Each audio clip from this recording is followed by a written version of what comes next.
Friends, have a glorious day. आज हम BPSC ADO परीक्षा के लिए प्राचीन भारतीय इतिहास के अत्यंत महत्वपूर्ण वन लाइनियर क्वेश्चंस पार्ट 4 को समझने वाले हैं। ये सभी पॉइंट्स पिछले वर्षों में पूछे गए हैं या पूछे जाने की प्रबल संभावना रखते हैं। हम हर बिंदु को सरल भाषा और उदाहरण के साथ समझेंगे ताकि एक बार पढ़ते ही याद हो जाए। तो चलिए शुरू करते हैं आज का सेशन। महाजनपद काल में अस्थायी सेना का विकास हुआ। फर्स्ट पॉइंट, महाजनपद काल में अस्थायी सेना का विकास हुआ। पहले युद्ध अस्थायी होते थे, लेकिन महाजनपद काल में राजाओं ने अस्थायी सेनाएं रखी। उदाहरण के रूप में एक लेते हैं, मगध की शक्तिशाली सेना। नेक्स्ट पॉइंट, मगध की शक्ति का कारण लोहे की उपलब्धता थी। मगध की शक्ति का कारण क्या था? लोहे की उपलब्धता। मगध में लोहे की खानें थी जिससे हथियार मजबूत बने, और ये जो था राजगृह के पास लौह संसाधन के कारण सफल हो पाया। द्वितीय हर्यक वंश का शासक था।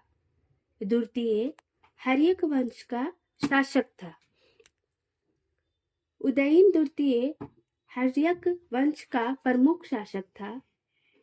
उदाहरण के तौर पे समझेंगे, उसने पाटलिपुत्र की स्थापना की। उदयन द्वितीय हर्यक वंश का प्रमुख शासक था और इसने पाटलिपुत्र की स्थापना की। अजातशत्रु ने राजगृह में दुर्ग बनवाया। अजातशत्रु ने क्या किया? राजगृह में दुर्ग बनवाया, जो सुरक्षा के लिए पहाड़ियों के बीच दुर्ग बनाया गया था। राजगृह का गिरिब्रज दुर्ग। राजगृह का गिरिब्रज दुर्ग। नंद वंश की सिकंदर के आक्रमण के समय सत्ता थी। सिकंदर के आक्रमण के समय किसकी सत्ता थी? नंद वंश की। ये डायरेक्ट एमसीक्यू तौर पे सब दिखेंगे आपको वन लाइनियर। सिकंदर के आक्रमण के समय भारत में नंद वंश था और धननंद शासक था उस टाइम का। चंद्रगुप्त मौर्य ने सेल्यूकस निकेटर को हराया। सेल्यूकस निकेटर को किसने हराया? चंद्रगुप्त मौर्य ने। विदेशी आक्रमणकारी को पराजित कर संधि की चंद्रगुप्त मौर्य ने, और अफगान क्षेत्र प्राप्त किए। मौर्य प्रशासन का वर्णन अर्थशास्त्र में है। मौर्य प्रशासन का वर्णन कहाँ है? अर्थशास्त्र में। कौटिल्य का अर्थशास्त्र प्रशासन की किताब है। कौटिल्य का अर्थशास्त्र प्रशासन की किताब है और गुप्तचर व्यवस्था थी उसमें। अशोक का व्यक्तिगत धर्म बौद्ध धर्म था। अशोक का व्यक्तिगत धर्म क्या था? बौद्ध धर्म। कलिंग युद्ध के बाद अशोक बौद्ध बना।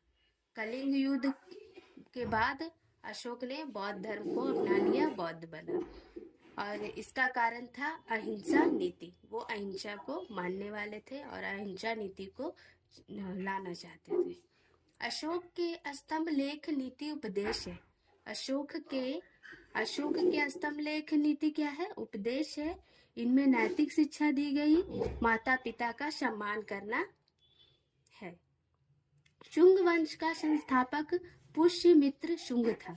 शुंग वंश का संस्थापक कौन था? पुष्यमित्र शुंग।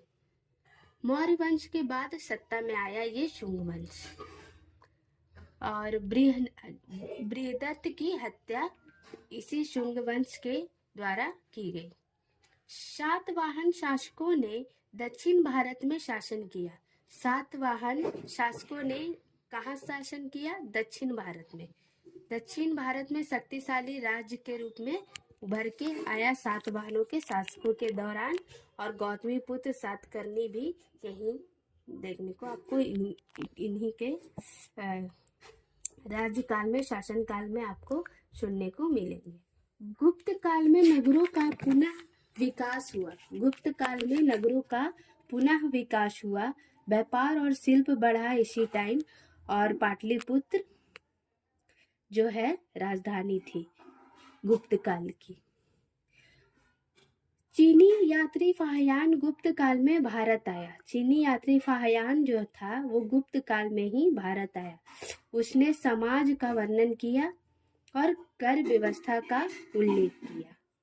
हर्षवर्धन ने कन्नौज सभा का आयोजन किया। हर्षवर्धन ने कौन सी सभा का आयोजन किया? कन्नौज सभा की। धार्मिक सम्मेलन और बौद्ध का धर्म प्रचार इसी से हर्षवर्धन से ही जुड़ा हुआ है। हर्षवर्धन का शासन धार्मिक सहिष्णुता के लिए प्रसिद्ध था। हर्षवर्धन का शासन किसके लिए प्रसिद्ध था? धार्मिक सहिष्णुता के लिए। सभी धर्मों को सम्मान करना, दान व्यवस्था करना, यही था इनके कार्यकाल में। पाल वंश का प्रमुख क्षेत्र बिहार बंगाल था। पाल वंश का जो प्रमुख क्षेत्र था वो बिहार बंगाल था। पूर्वी भारत में शासन और धर्मपाल।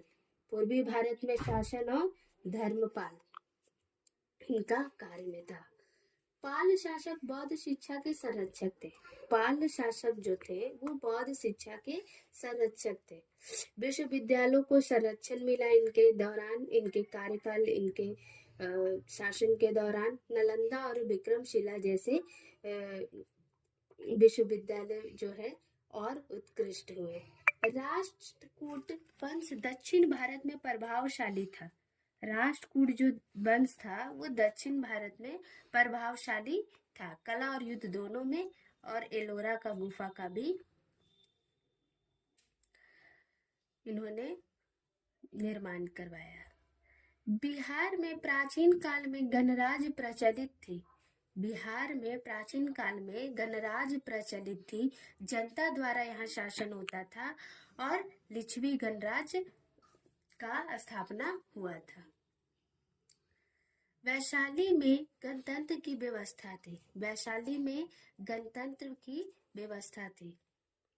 यह लोकतांत्रिक राज्य था। यहाँ सभाएं बनी थी पहली बार। बुद्ध ने अंतिम उपदेश कुशीनगर में दिया। बुद्ध ने अंतिम उपदेश कुशीनगर में दिया। जैन संघ को गण कहा जाता था। जैन धर्म को क्या कहा जाता था? गण। सामूहिक धार्मिक संस्था थी और श्रमण परंपरा चालू हुआ था उस टाइम।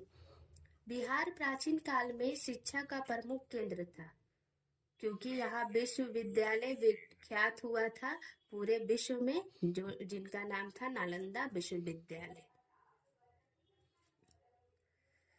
जैन संघ को गण कहा जाता है। बिहार प्राचीन काल में शिक्षा का प्रमुख केंद्र था और विश्वविख्यात नालंदा विश्वविद्यालय जो पूरे विश्व में क्या हुआ?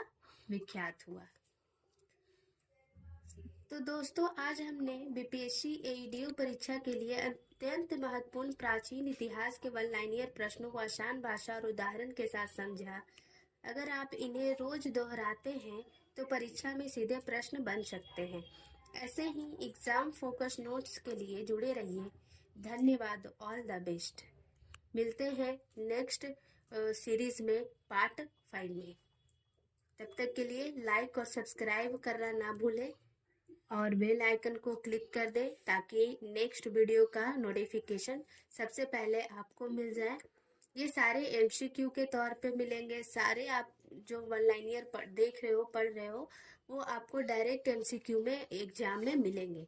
मैंने एमसीक्यू लॉन्ग होने के कारण बिल्कुल शॉर्ट में वन लाइनियर टाइप बना दिया ताकि आपको याद करने में आसानी पड़े, रिवीजन करने में आसानी पड़े, रीड करने में आसानी हो और आप इजीली इन्हें रीड करके रिवाइज कर पाएँ, रिमेम्बर रख पाएँ।